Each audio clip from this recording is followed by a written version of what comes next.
Por enquanto, isso é uma grande jogada de relações públicas. Ele cheira, anda e fala como um rato gigante.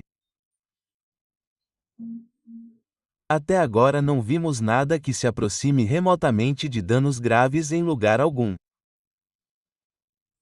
As fotos que vimos até agora mostram alguns danos em 2 pontos de saída em Fordo.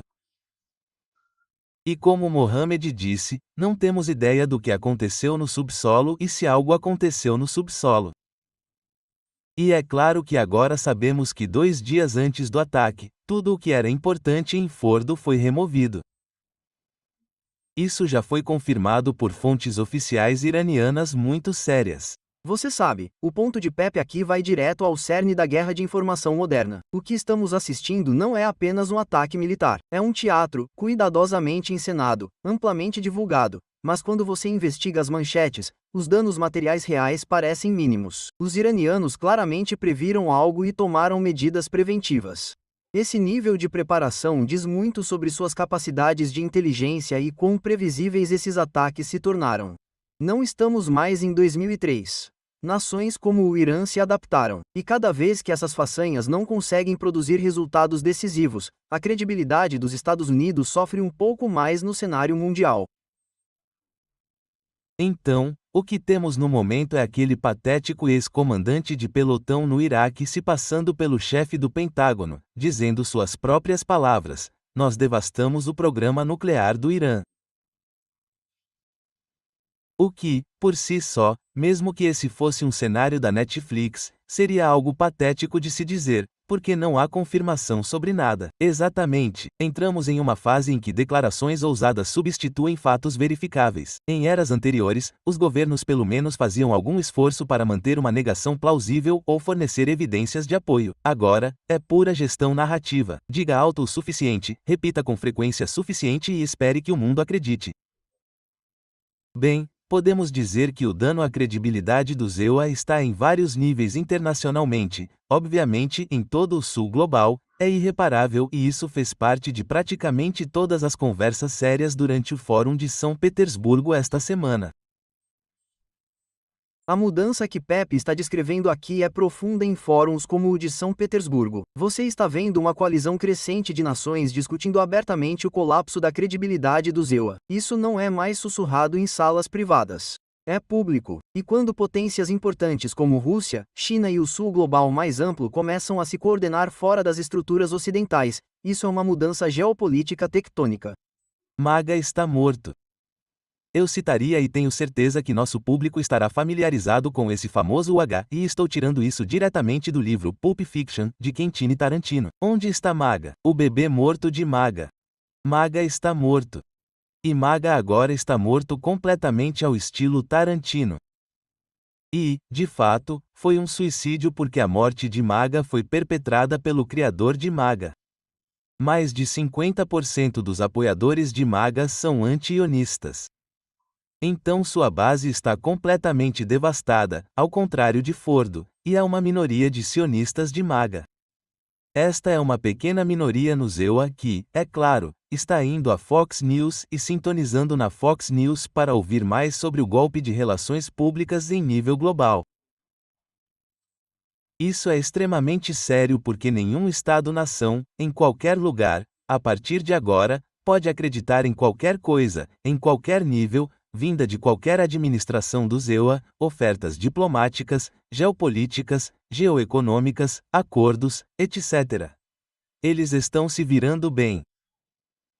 2 strikes. Eles destruíram completamente, finalmente, o direito internacional. Do ponto de vista dos Estados Unidos, eles destruíram a Carta da ONU, que, para grandes players como Rússia e China, é algo sagrado. Eles, você sabe, para o ministro das Relações Exteriores em Pequim e em Moscou, Eles estão citando a Carta da ONU o tempo todo. A Carta da ONU está morta há algum tempo e agora está a 2 metros de profundidade. Esse é um marco histórico importante. A Carta da ONU, outrora vista como a pedra angular da ordem pós-Segunda Guerra Mundial, agora está sendo abertamente descartada pelo próprio poder que ajudou a criá-la. Para países como Rússia e China, que construíram estratégias legais e diplomáticas ancoradas nessa carta, esse abandono sinaliza o colapso final da diplomacia baseada em regras. Estamos entrando em águas desconhecidas. E claro, em termos de credibilidade de qualquer nação do Hemisfério Sul, esqueça. Então, o que teremos? Teremos um império totalmente fora de controle bombardeando seus adversários aqui e ali. Eles não podem fazer isso. Eles usarão B-2S para bombardear os jogadores realmente radicais como o Irã russo. Não, eles não ousarão fazer isso. E em São Petersburgo, hoje é domingo, certo? Ok, sexta-feira em São Petersburgo, 2 dias atrás. Uma das coisas mais importantes que Putin disse durante sua sessão de perguntas e respostas é que o Irã tem o direito inequívoco de conduzir um programa nuclear civil, o que vem acontecendo o tempo todo e continua acontecendo enquanto falamos. Ele falou com entusiasmo sobre Bushehr, dizendo que recebeu garantias estritas de Trump e Netanyahu de que nada acontecerá a Bushehr, onde há mais de 200 técnicos russos de alto nível ajudando a construir uma nova usina de energia. Hoje houve um ataque muito perto da usina de energia em Bushehr. Ataque perto de Bushehr, onde técnicos russos estão presentes, é brincar com fogo. Qualquer erro de cálculo pode levar a Rússia diretamente ao conflito. É uma escalada perigosa que demonstrou quão temerariamente de curto prazo algumas dessas operações se tornaram. Um movimento errado e as consequências seriam globais. Então vocês não podem confiar no que eu chamo de eixo sionista. Eu me pergunto se a maioria de vocês concordaria. Não é só em Tel Aviv e não são só aqueles genocidas psicopatológicos, apocalípticos e lunáticos, essa porcaria do Velho Testamento em Tel Aviv. Não, é pior. É o anel viário. São todos aqueles silos no complexo militar industrial no anel viário e, obviamente, o presidente dos Estados Unidos é refém dessas pessoas. Ele pode até ter cogitado a ideia de ter algum tipo de acordo diplomático com Kaufi e Arashi. No começo, pelo menos, eles estavam falando indiretamente um com o outro e então a coisa toda desmoronou. Mas então ele foi completamente sequestrado pelo eixo sionista. E de agora em diante, tudo o que ele fizer, saberemos que não é o presidente dos Estados Unidos. É uma versão diferente da caneta automática daquele cadáver anterior. É autopromoção automática daqui para frente. É absolutamente medonho a coisa toda. O uso de medonho por Pepe captura bem isso. O espetáculo não é apenas sobre política externa fracassada. É sobre o esvaziamento do próprio processo democrático. Quando um presidente do ZEUA se torna apenas um instrumento para lobbies entrincheirados e contratados militares, o perigo real não está apenas no exterior. Essa decadência, risco à estabilidade americana. Rússia, China, Paquistão e Coreia do Norte podem fornecer armas nucleares ao Irã. Se o Irã, é só pedir, é absolutamente enorme. Na verdade, houve em São Petersburgo uma conversa paralela incluindo Putin. Ele disse que oferecemos assistência de alto nível ao Irã. Eles disseram não, mas é como se dissessem não por enquanto, e um sim pode surgir no caminho, mais cedo ou mais tarde. A liderança iraniana poderia facilmente entrar em contato com a RPDC e dizer: ok, podemos comprar 4 ou 5 armas nucleares para vocês e o rei Ju fará um preço muito bom por elas. Esse cenário pode parecer hipotético, mas ressalta o quão perigoso esse vácuo estratégico está se tornando. O declínio da credibilidade dissuasora americana pode levar ao surgimento de novas alianças e mercados clandestinos de armas nucleares. E uma vez que essa porta se abra, controlar a proliferação se torna exponencialmente mais difícil. Eles ganharão um desconto ainda por cima. Rússia e China são muito mais complicados, mas eles têm maneiras de ajudar o Irã em nível nuclear, se quiserem. No momento, eles estão fornecendo o máximo apoio diplomático ao Irã na ONU e internacionalmente. Não se esqueça de que há parcerias estratégicas ligando os três. Os três líderes sabem muito bem que esta é uma guerra contra os dois principais blocos e contra o Irã, que vejo hoje como um bloco mais importante do que a Índia. A Índia estará para sempre do outro lado do muro. Irã.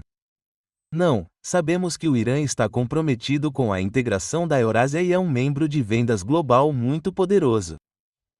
Então, complementando o que Mohamed acabou de dizer, o gol contra desta administração americana é espantoso. Eles conseguiram alienar talvez definitivamente todo o sul global, exceto alguns chihuahuas selecionados que eles têm aqui e ali no CCG, por exemplo. O que esse personagem indescritivelmente estúpido está fazendo para destruir a Argentina? Mas esses são chihuahuas minimalistas. Eles não contam. Eles são realmente grandes potências no sul global. Eles sabem exatamente que esta guerra é contra eles. Começou com tarifas contra todo o sul global e então todos perceberam que o verdadeiro alvo das tarifas era a China. Essa observação une guerra econômica com postura militar. As tarifas nunca foram apenas sobre comércio, elas faziam parte de uma estratégia de contenção mais ampla, mas em vez de isolar a China e o Irã, os EUA inadvertidamente fortaleceram suas alianças com outras potências emergentes. Essa é a consequência não intencional de táticas míopes. Negociações com a diplomacia do Irã. Não, logo todos perceberam que isso era uma manobra e estavam pensando em atacar o Irã, assim como fizeram. Então, eles são previsíveis. É o comportamento de uma criança de 5 anos. Você sabe exatamente o que eles vão fazer e então eles vão começar a chorar e choramingar. É sempre o mesmo padrão. O problema é que isso envolve uma infraestrutura nuclear, e isso ainda envolve um império do caos que tem mais de 700 bases em todo o mundo. Mas agora, pelo menos, como Mohamed disse, está tudo muito, muito claro, está claro como cristal. E, infelizmente, teremos tijolos em questão de poucos dias.